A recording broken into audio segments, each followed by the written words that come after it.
نحمده ونصلي على رسوله الكريم أما بعد فأعوذ بالله من الشيطان الرجيم بسم الله الرحمن الرحيم فقد قال الله تبارك وتعالى في كلامه المجيد ومن يرتد منكم عن دينه فسوف يأتي الله بقوم يحبهم ويحبونه أذلة على المؤمنين عزة على الكافرين يجاهدون في سبيل الله ولا يخافون لومة لائم ذلك فضل الله يؤتيه من يشاء والله واسع عليم. وقال النبي صلى الله عليه وسلم بادروا بالأعمال كقطع الليل المظلم يصبح الرجل ويمسي كافرا ويمسي مؤمنا ويصبح كافرا ويبيع دينه بعرض من الدنيا. صدق الله مولانا العظيم وصدق رسوله النبي الكريم ونحن على ذلك من الشاهدين والشاكرين والحمد لله رب العالمين. محترم و مکرم سامعین کرام، عزت مآب بزرگوں، السلام علیکم ورحمۃ اللہ وبرکاتہ. اللہ تعالیٰ کا بے انتہا کرم احسان ہوا کہ اللہ تعالیٰ نے ہمیں پرفتن دور کے اندر مسجد میں حاضری کا موقع عنایت فرمایا، اور سب سے بڑھ کر انعام جو اللہ تعالیٰ کا ہم پر ہوا کہ اللہ تعالیٰ نے ہمیں ایمان والے گھروں میں ایمان کے ساتھ پیدا کیا. سامعین کرام، رجب المرجب کا مہینہ چل رہا ہے. اللہ تعالیٰ کلام پاک میں فرماتے ہیں ان عدت الشہور عند اللہ 12 شہرا فی کتاب اللہ، کہ اللہ تعالیٰ نے 12 مہینے پیدا کیے جن کو اپنے کلام پاک میں ارشاد فرمایا، اور ان مہینوں میں 4 مہینے حرمت والے مہینے ہیں. مفسرین فرماتے ہیں 3 مہینے تو ایک ساتھ ہیں، یعنی ذی القعدہ، ذی الحجہ اور محرم، اور ایک مہینہ جو ہے وہ شعبان سے پہلے ہے، یعنی رجب کا مہینہ. ان مہینوں کو حرمت والے مہینے کہا جاتا ہے، یعنی ادب و احترام و اکرام والے مہینے. اللہ کے نبی صلی اللہ علیہ وسلم سے پہلے بھی ان مہینوں میں کیا تھا کہ حرمت تھی، یعنی قتل و قتال ان مہینے میں نہیں کیا جاتا تھا. شکار کرنے والے ان مہینوں میں شکار بند کر دیتے تھے. اللہ تعالیٰ فرماتے ہیں یہ 12 مہینوں کی تعداد کب سے ہے؟ یوم خلق السماوات والارض، جب سے زمین اور آسمان کو بنایا گیا. یعنی یہ جو ہم عربی مہینے سنتے ہیں، محرم، صفر، جو ذی الحجہ پر مکمل ہوتے ہیں، یہ 12 مہینے، یہ کسی عالم، کسی متقی، کسی ولی، کسی امام کے طے کردہ نہیں ہیں، بلکہ اللہ تعالیٰ کلام پاک میں فرماتے ہیں یہ تو زمین و آسمان کے پیدا کرنے کے ساتھ ہی اللہ تعالیٰ نے ان کو کیا کیا؟ پیدا کر دیا، ان مہینوں کی تعداد مقرر کر دی. تو ان مہینوں کو حرمت والے مہینے اس وجہ سے کہا جاتا ہے کہ نبی علیہ السلام ان مہینوں میں صحابہ کو عبادات میں زیادتی کرنے کو کہتے تھے، بڑھانے کو کہتے تھے. فرمایا کہ نبی علیہ السلام نے خود ان مہینوں میں روزے رکھے ہیں، صحابہ نے ان مہینوں میں روزے رکھے ہیں، تابعین نے، اور تمام جو ہے ائمہ کے نزدیک ان مہینوں میں روزوں کی جو فضیلت ہے وہ دیگر مہینوں سے بڑھ جاتی ہے. جائے کہ ان مہینوں میں روزہ رکھنا فرض نہیں ہے، پر نفلی روزہ رکھا جائے تو اس کا جو ثواب ملے گا وہ کس سے زیادہ ملتا ہے؟ دیگر مہینوں سے. اب آپ کہیں گے تو رمضان تو چھوٹ گیا، وہ بھی جو ہے فضیلت والا حرمت والا مہینہ ہے. تو رمضان کی خصوصیت نبی علیہ السلام کے ساتھ ہے، اور رمضان مستثنا ہے. رمضان کے روزے تو فرض ہیں، وہ مہینہ تو فرض روزوں کے لیے ہے، تو یقیناً جو روزے فرض ہوں گے وہ نفل سے خود بخود زیادہ ہی ہو جاتے ہیں، ثواب کے اعتبار سے بڑھ ہی جاتے ہیں. تو اس لیے رمضان کو مستثنا کیا گیا ہے. اور یہ رجب کا مہینہ فضیلت والا مہینہ ہے، مگر اس کے کسی دن اور رات کی کوئی خاص فضیلت نہیں ہے، بس فضیلت والے مہینے ہیں. تو کوشش کرنی چاہیے کہ ہم ان میں عبادات کی جو ہے عبادات کو بڑھا دیں، نوافل کو بڑھا دیں. اگر کسی کا معمول ہے روزے رکھنے کا تو ان مہینوں میں روزے جو ہے زیادہ رکھے. خیر، یہ تھا ماہ رجب. اب ہم آتے ہیں اصل موضوع پر، جو میں نے آپ کے سامنے آیت پیش کی. اللہ تعالیٰ کلام پاک میں فرماتے ہیں وَمَن يَرْتَدَّ مِنْكُمْ عَنْ دِينِهِ، کہ جب اگر تم ایسا کرو گے کہ تم دین سے ارتداد میں چلے جاؤ گے، دین سے مرتد ہو جاؤ گے، اپنے دین کو جو ہے چھوڑ بیٹھو گے، تو میں کیا کروں گا؟ فَسَوْفَ يَأْتِ اللَّهُ بِقَوْمٍ يُحِبُّهُمْ وَيُحِبُّونَ، میں ایسی قوم پیدا کر دوں گا جس کے ساتھ اللہ تعالیٰ بھی محبت کریں گے اور وہ بھی اللہ تعالیٰ سے محبت کرے گی. پھر أَذِلَّةٍ عَلَى الْمُؤْمِنِينَ أَعِزَّةٍ عَلَى الْكَافِرِينَ، جو کیا ہوں گے؟ مومنین پر نرم ہوں گے اور کافروں پر سخت ہوں گے. یجاہدون فی سبیل اللہ، اور وہ اللہ کے راستے میں جہاد کرتے ہوں گے. ولا یخافون لومۃ لائم، وہ بالکل نہیں ڈریں گے، ان کے اوپر کسی قسم کا کوئی خوف نہیں ہوگا. ذالک فضل اللہ یؤتیہ من یشاء، کہ یہ جو چیزیں ہیں یہ صرف اللہ تعالیٰ کا فضل ہے، جس کو چاہے عطا کر دے. واللہ واسع علیم، اللہ تعالیٰ بہترین جاننے والے ہیں. تو یہ اللہ تعالیٰ فرماتے ہیں کہ تم جب دین سے مرتد ہو جاؤ گے، پھر جاؤ گے، دین کو بھول بیٹھو گے، دین کو چھوڑ دو گے، تو میں ایسی قوم کو لاؤں گا جو تم سے زیادہ افضل ہوگی. یعنی کہ پتہ چلا کہ اللہ تعالیٰ کو ہماری کسی عبادت کی ضرورت نہیں ہے. اللہ تعالیٰ چاہے تو پوری قوم کو برباد کر دے، تباہ کر دے، اور نئی قوم کو لائے جو اللہ تعالیٰ کی عبادت کرنے والی ہو. مگر یہاں یہ ہے کہ اللہ تعالیٰ نبی علیہ السلام کے صدقے، آپ علیہ السلام کی دعاؤں کے صدقے اس امت پر عذاب الہی اجتماعی نہیں آئے گا. یعنی یہ قوم ایک ہی بار میں تباہ نہیں ہوگی، مگر فتنے اس پر یقیناً آئیں گے، اور ایک سے بڑھ کر ایک فتنہ آئے گا. حضرت ابو ہریرہ رضی اللہ عنہ کی روایت ہے کہ اللہ کے نبی صلی اللہ علیہ وسلم نے فرمایا باردو بالاعمال، اپنے اعمال میں، نیک صالح اعمال میں جلدی کرو. کس سے پہلے جلدی کرو؟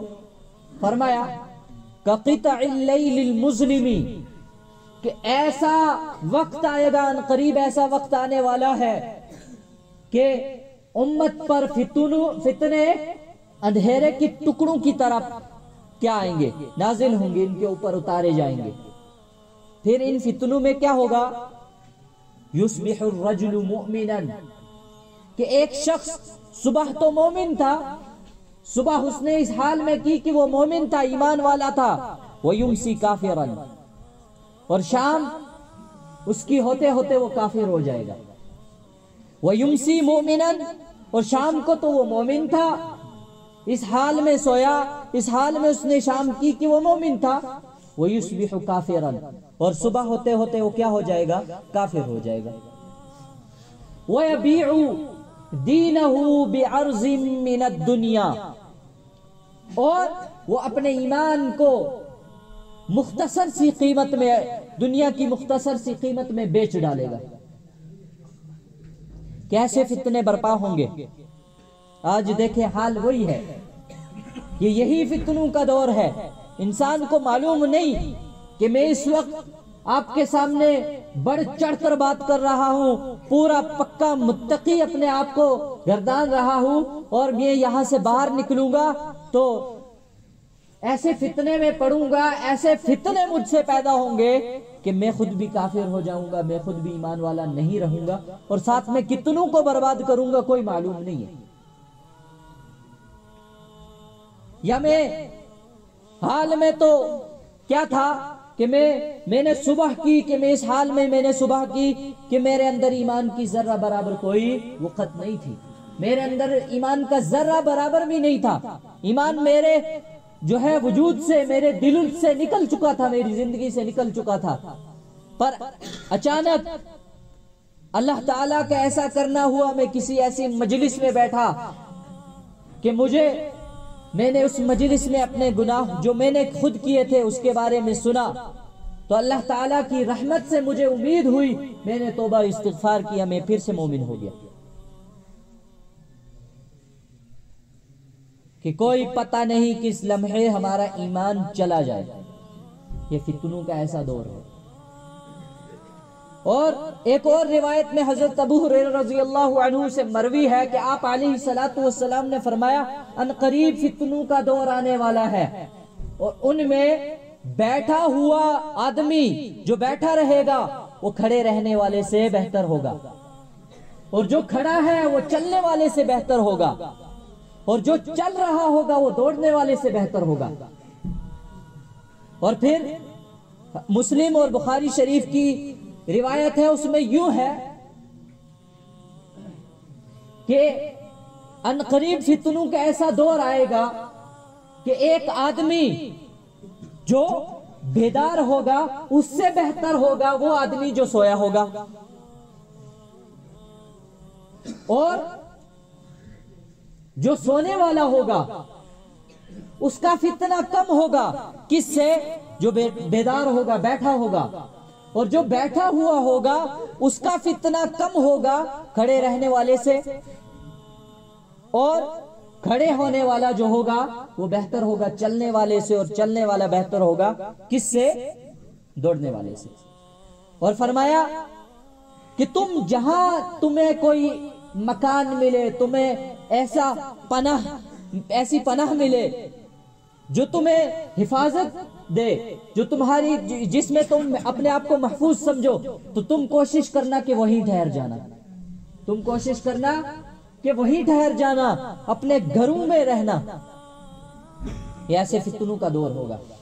محدثین اس کی تشریح میں فرماتے ہیں کہ آج کا دور آپ دیکھیں کہ کیسا فتنوں کا دور ہے، کہ ایک آدمی بیٹھا ہے وہ حال احوال سے واقف نہیں ہے، اس کے مقابلے میں ایک آدمی کھڑا ہے، وہ ہر چیز کو دیکھ سکتا ہے، وہ ہر چیز کا نظارہ کر سکتا ہے، کسی بھی فتنے میں ایک دم پھنس سکتا ہے۔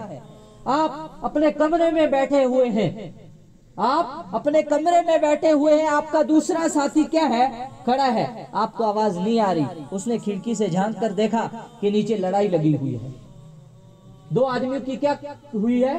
لڑائی لگی ہوئی ہے۔ اب یہ جو بیٹھا تھا یہ بہتر ہے کس سے؟ کہ جس نے اس لڑائی کو دیکھ لیا۔ اب یہ لڑائی کو دیکھنے والا کیا ہے کہ باہر چلا گیا، اب جب دیکھا جس بیٹھنے والے نے کہ یہ آدمی کیوں کھڑکی سے اس نے جھانک کر دیکھا اور یہ باہر چلا گیا، وہ اٹھا اور کھڑا ہو گیا کہ وہ اب دیکھیں کہ میں بھی دیکھ لوں یہ کیا دیکھ رہا تھا اور کس چیز کو دیکھ کر یہ چلا گیا۔ فرمایا کہ وہ ابھی جو کھڑا ہے وہ دیکھ رہا ہے لڑائی کو دور سے، وہ بہتر ہے اس سے جو ابھی کس میں پہنچ گیا، ہاں آن سپاٹ اس جگہ پر پہنچ گیا جہاں لڑائی ہو رہی تھی۔ اب فرمایا کہ یہ جو چل رہا ہے، اس نے دیکھا کہ لڑائی اور زیادہ طول پکڑ چکی ہے اور گھماسان لڑائی ہو گئی ہے، اور یہ دوڑنا شروع کر دیا۔ اس نے کیا کرنا شروع کر دیا؟ دوڑنا شروع کر دیا۔ اب یہ دوڑتا ہوا چلا گیا۔ اب پیچھے سے جو آدمی کھڑا کھڑکی سے دیکھ رہا تھا، اس نے سوچا ہو یہ تو بھاگ رہا ہے، اس کا مطلب معاملہ بڑا پیچیدہ ہے، بڑا خراب ہے۔ اب یہ چلنے کے لیے یہ تیار ہو گیا کہ میں بھی چل کر دیکھ لوں۔ فرمایا کہ یہ جو ابھی گھڑا تھا، یہ ابھی جو چل رہا ہے، یہ بہتر ہے کس سے؟ وہ جو دوڑ کے آگے لڑائی میں پہنچ گیا۔ اب فرمایا اسی روایت میں فرمایا کہ اس کی تشریح میں علماء فرماتے ہیں، محدثین فرماتے ہیں، اس سے کیا ہوگا کہ یہ جو فتنہ ہوگا یہ اس کو اپنے اندر اچک لے گا، اس کو محسوس نہیں ہوگا کہ میں فتنے میں پڑ چکا ہوں، میں کیا ہوں؟ میں فتنے میں پڑ چکا ہوں۔ اچانک اگلے آدمی نے، وہ جو لڑائی کر رہے تو اس نے گالی دی، بس یہ بھی اس کو بھی غیرت ایمانی جاگ گئی۔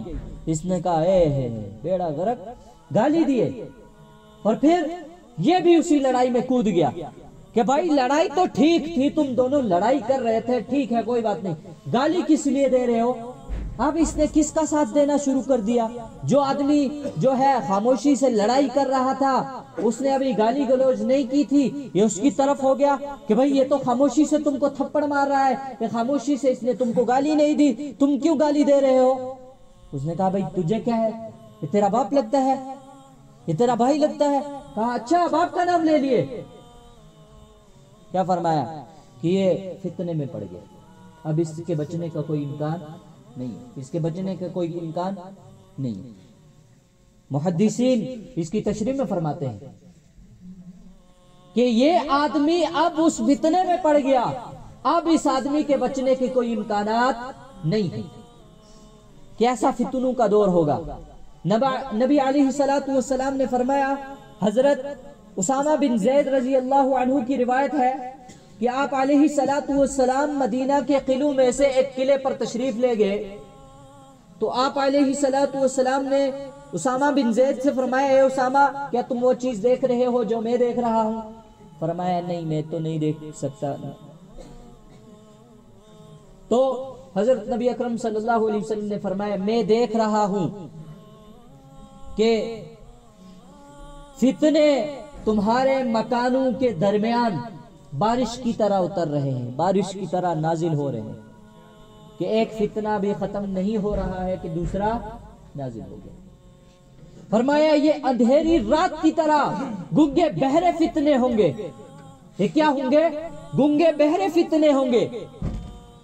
یہ ایک حدیث ہے کہ آپ علیہ السلام نے فرمایا، ان قریب تمہارے اوپر ایسے فتنے جو گنگے بہرے ہوں گے، ان فتنوں کا نہ کوئی سر ہوگا نہ کوئی پیر ہوگا، کہ ان فتنوں سے تم بچنا۔ تو صحابہ نے فرمایا، یا رسول اللہ ہم کیسے بچیں گے، ہم ان فتنوں سے کیسے بچیں؟ تو فرمایا کہ اس دور میں تم ان فتنوں سے کیسے بچو گے جب تم میرے طریقے کو مضبوطی سے تھامے رکھو گے، اور وہ فتنوں کا دور ایسا ہوگا کہ اس فتنے کے دور میں زبان کا لفظ تلوار کی دھار سے زیادہ تیز ہوگا۔ اتنا اثر تلوار کی دھار میں نہیں ہوگا جتنا کہ زبان کی الفاظ میں ہوگا، اور آج وہ حالات ہیں۔ نبی علیہ السلام کوئی نجومی نہیں تھے جو ستاروں کو دیکھ کر یہ بتا رہے تھے۔ آپ علیہ السلام اللہ تعالیٰ کے برگزیدہ محبوب بندے تھے۔ آپ علیہ السلام کے اوپر وحی کے ذریعے سے یہ تمام حالات کھول دیے گئے تھے کہ میری امت کس طرح فتنوں میں جکڑی جائے گی۔ اور آج دیکھیں کہ کتنے مولویوں نے کیا کیا، ہاں جی پردہ کرو، پردہ کرو، پردہ کرو، حجاب پہنو، یہ کرو، وہ کرو، ٹس سے مس نہیں ہے کسی کو، اور وہی 3 بار تکبیر کہہ دینے سے کتنا انقلاب آ گیا آپ سمجھ سکتے ہیں۔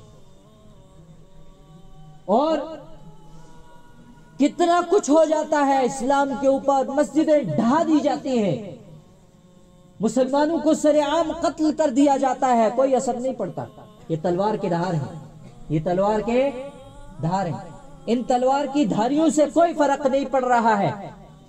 وہی ایک لفظ زبان سے نکلا کسی کے کہ ان مسلمانوں کو تو ایسے ہی ذبح کر دینا چاہیے، بس ایسا انقلاب برپا ہوا کہ بستیوں کی بستیاں جلا ڈالی۔ اس تلوار کے دھار وہ مسجدوں کا ڈھانا اتنا سخت نہیں تھا جتنا اس ایک آدمی کے اس زبان کے الفاظ سخت تھے، جس کی وجہ سے کیا ہو گیا؟ فساد پھیل گیا۔ فرمایا یہ ایسا فتنوں کا دور ہوگا۔ نبی علیہ الصلوۃ والسلام نے فرمایا یوشکو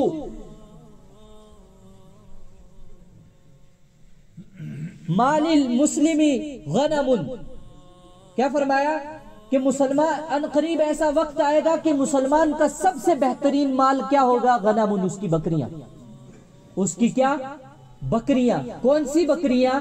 یتبعو بہا شعف الجبال ومواقع القطر، جن بکریوں کو وہ لے کر کہاں چلا جائے گا؟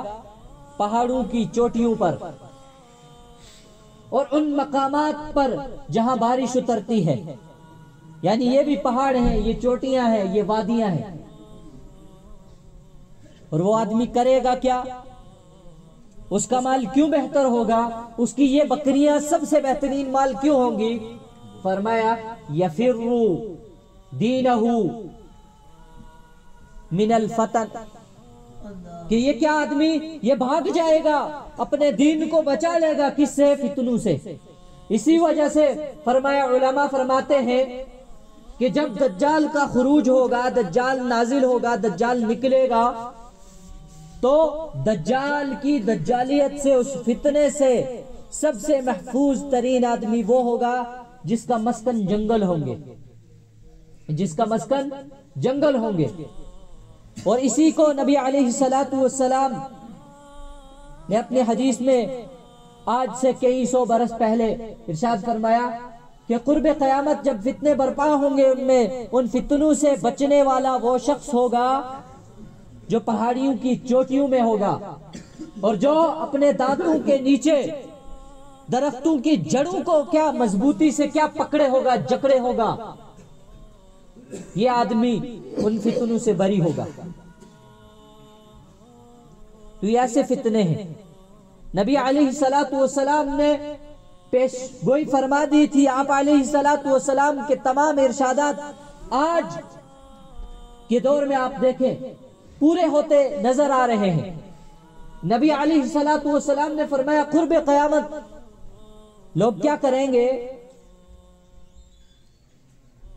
کہ ایک دشمن اپنے مد مقابل کو کس طرح جو ہے شکست دے گا کہ ایک دشمن بھی اپنے گھر میں بیٹھا ہوگا اور دوسرا دشمن بھی اپنے گھر میں بیٹھا ہوگا۔ یہ دونوں فریق، یہ دونوں مخالف جماعتیں اپنے گھروں میں بیٹھ کر کیا کریں گی؟ ایک دوسرے کو جو ہے فتح کریں گی، ایک دوسرے کے اوپر فتح حاصل کریں گی یا شکست حاصل ہوگی ان کو۔ اور وہ دیکھیں آج سوشل میڈیا کس طریقے سے کام کر رہا ہے کہ ایک آدمی کی زندگی برباد کرنے کے لیے آپ کے پاس جو ہے اوزار کی ضرورت نہیں ہے، صرف آپ تھوڑا سا پڑھنا لکھنا جانتے ہیں اور آپ کی انگلیاں صحیح کام کرتی ہیں، تو آپ دیکھیں کس طریقے سے یا تو انقلاب آ جاتا ہے یا بربادی آ جاتی ہے یا تباہی آ جاتی ہے۔ نبی علیہ الصلوۃ والسلام نے کئی سو برس پہلے پیشگوئی فرمائی تھی کہ ایسا فتنوں کا دور ہوگا کہ اس فتنوں کے دور میں کیا ہوگا کہ آدمی کون سا بچے گا ان فتنوں سے جو قرآن کی تعلیمات کو، احادیث کو اور میرے صحابہ کے طریقوں کو جو ہے اپنائے ہوئے ہوگا۔ نبی علیہ الصلوۃ والسلام نے فرمایا کہ میری ہلاکت امتی علی یدی غلمت من قریش، کہ میری امت کی ہلاکت قریش کے چند نوجوانوں کے ہاتھوں ہوگی، قریش کے چند نوجوانوں کے ہاتھوں ہوگی۔ یہ آپ علیہ الصلوۃ والسلام نے آج سے کئی سو برس پہلے ارشاد فرمایا۔ ہمارا گمان بھی نہیں تھا کہ ایسا ہوگا، کہ جس سرزمین کو ہم جانتے ہیں اسلام کے مرکز کے حوالے سے، اس سرزمین میں حجاب تو بین ہو جائے گا، اس سرزمین میں دعوت اللہ کو بین کر دیا جائے گا، اور سر عام ننگے ناچ ہوں گے، کلمے کو پس پشت رکھ کر سر عام ننگا ناچ ہوگا، اور یہی وہ وقت ہوگا جب قوم کی ہلاکت ان لوگوں کے ہاتھوں ہوگی۔ کیسا دور کہ ان فتنوں کے دور میں جب دجال نکلے گا تو کسی کو کسی کے سامنے جو ہے دجال کا تعارف کروانے کی ضرورت نہیں پڑے گی۔ مشرق میں بیٹھا ہوا آدمی مغرب کی خبریں رکھتا ہوگا، مغرب میں بیٹھا ہوا آدمی مشرق کی خبریں رکھتا ہوگا، اور یہ جو زیادہ چالاکیاں کرنے والے لوگ ہیں یہی زیادہ فتنے دجال میں پھنسیں گے، بہت زیادہ تحقیقات کرنے والے۔ ہاں، فرمایا کہ یہ وہ دور ہوگا کہ انسان صبح کو کیا ہوگا؟ مومن ہوگا، اور شام کو کافر ہوگا۔ علماء محدثین اس کی تشریح میں فرماتے ہیں کہ اس کا ایک مطلب یہ بھی ہو سکتا ہے کہ ایک آدمی صبح جس عمل کو ایمان کی حرارت سے کر رہا تھا، ایمان جان کر کر رہا تھا، شام کو وہی اس عمل کو کیا سمجھے گا کہ یہ حرام ہے، یہ کیا ہے؟ یہ حرام ہے، حالانکہ وہ حرام نہیں ہوگا، حالانکہ وہ حرام نہیں ہوگا، بس وہ اپنی عقل کی وجہ سے، اپنی وہ غیر جو ہے مکمل، وہ ناقص تحقیق کی وجہ سے اسی عمل کو جو صحیح عمل تھا اس کو انکار کر دے گا کہ یہ عمل صحیح نہیں ہے، یہ حرام عمل ہے، تو وہ وہی کیا ہو جائے گا؟ کافر ہو جائے گا۔ تو آج حالات آپ کے سامنے ہیں، تمام احادیث یہ جو میں نے آپ کے سامنے تمام کی تمام بیان کی، یہ آپ اس کو غور سے اپنے جو ہے گریبان میں جھانک کر محاسبہ کریں، مراقبہ کریں، تنہائی میں بیٹھ کر سوچیں، آیا یہ حدیثیں جو ہے صداقت کو پہنچ چکی، یا ابھی ان کے حق مکمل ہونے میں، ان کے سچ ہونے میں کچھ وقت باقی ہے؟ تو پتہ چلتا ہے کہ نہیں، کوئی وقت باقی نہیں ہے۔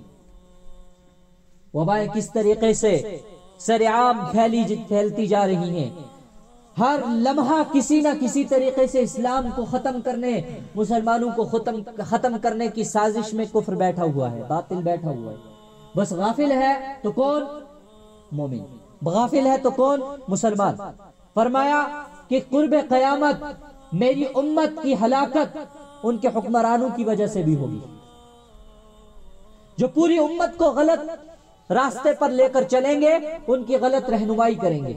حالات سامنے ہیں۔ اللہ تعالی ہمیں کہنے سننے سے زیادہ عمل کی توفیق عطا فرمائے۔